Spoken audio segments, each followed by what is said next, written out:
Eu quero ser porta-voz de Deus para a sua vida. Amém? Eu gostaria de estar aplicando na sua vida o texto que se encontra lá no livro de 2 Reis, capítulo 5, versículo 2. Mas antes de eu estar aplicando esse vídeo na sua vida, eu gostaria de estar chamando a sua atenção.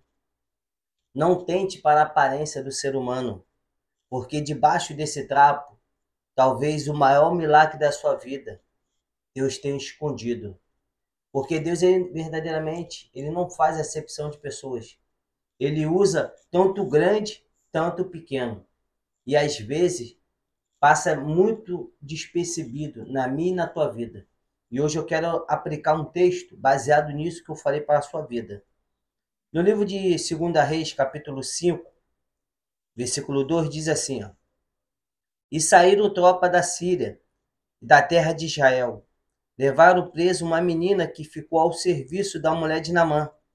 E disse-lhe: Esta é a sua senhora.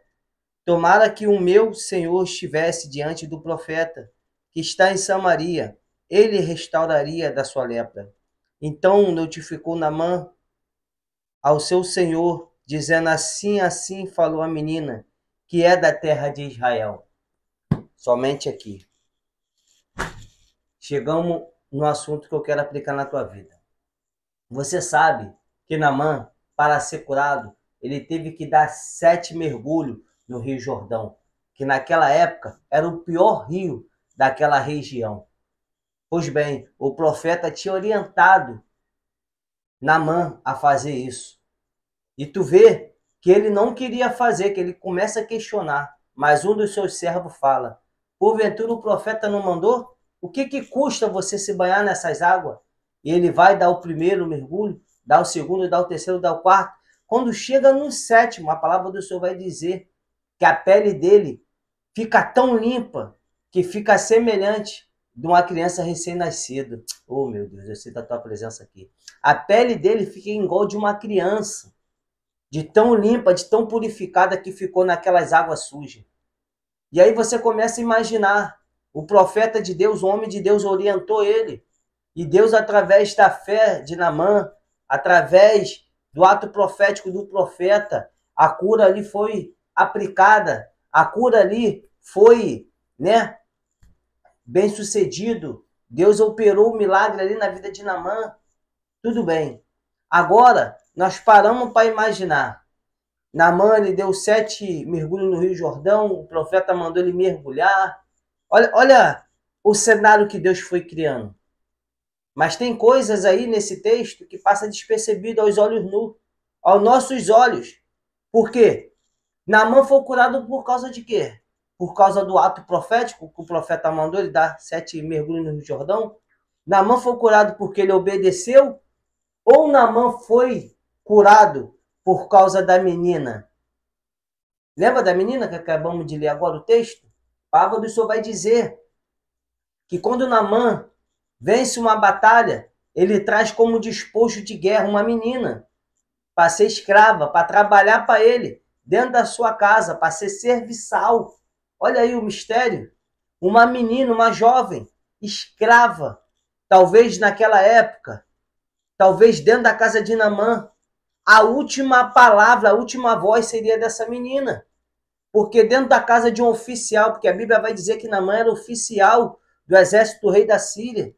Naamã era um homem de postura, um homem de autoridade. Quantas pessoas havia na casa de Naamã?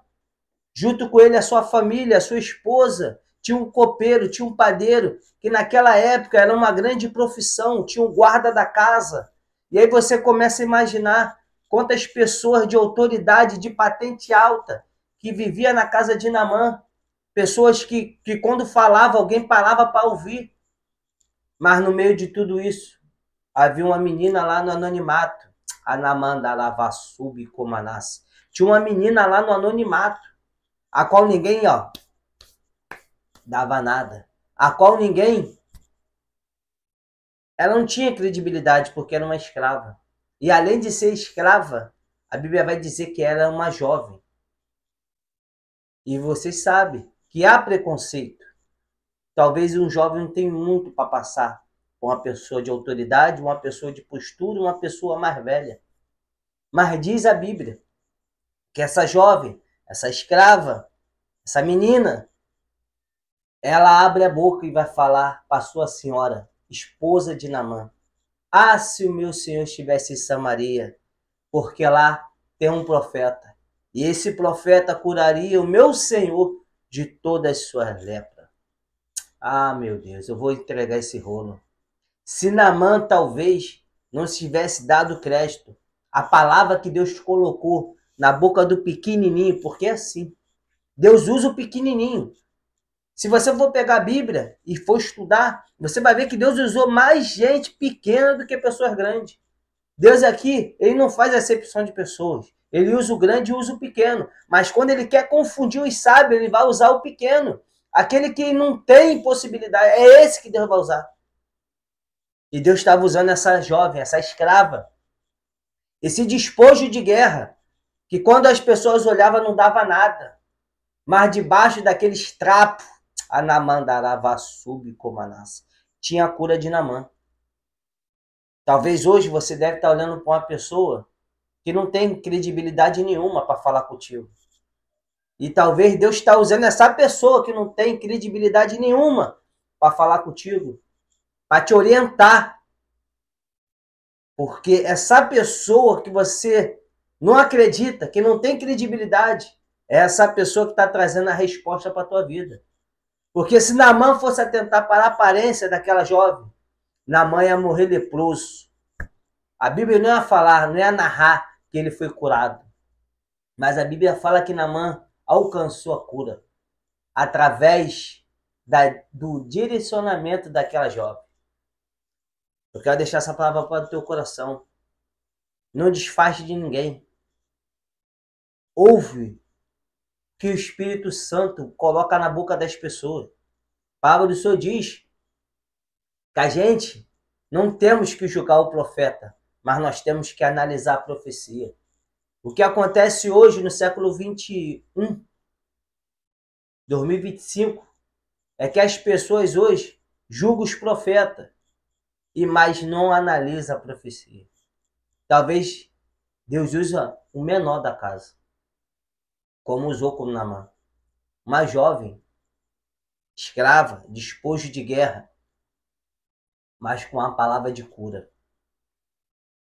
Eu quero deixar essa reflexão para o teu coração. Quando uma pessoa chegar perto de você e começar a falar de Deus, preste atenção em tudo que sai da boca dela. Porque talvez debaixo desse trapo pode estar a maior vitória da sua vida. Assim como foi com Naamã. A maior vitória de Naamã estava entre os trapos, em despojo de guerra. Eu me chamo Pastor Fernando, eu faço esse trabalho de pregar a palavra de Deus. Você que está me vendo pela primeira vez, deixa teu joinha, deixa teu like, se inscreva no canal. Diariamente Deus tem me dado essas mensagens e eu boto para frente. Espero que essa mensagem chegue direto ao teu coração, porque é o teu coração que é o alvo. Que Deus possa falar com a tua vida, no nome santo de Jesus. Se sente abraçado pelo teu amigo, teu irmão Pastor Fernando. Que Deus abençoe a tua segunda-feira e te dá graça, sabedoria, entendimento. No nome de Jesus, amém. Fica na paz aí, meu irmão.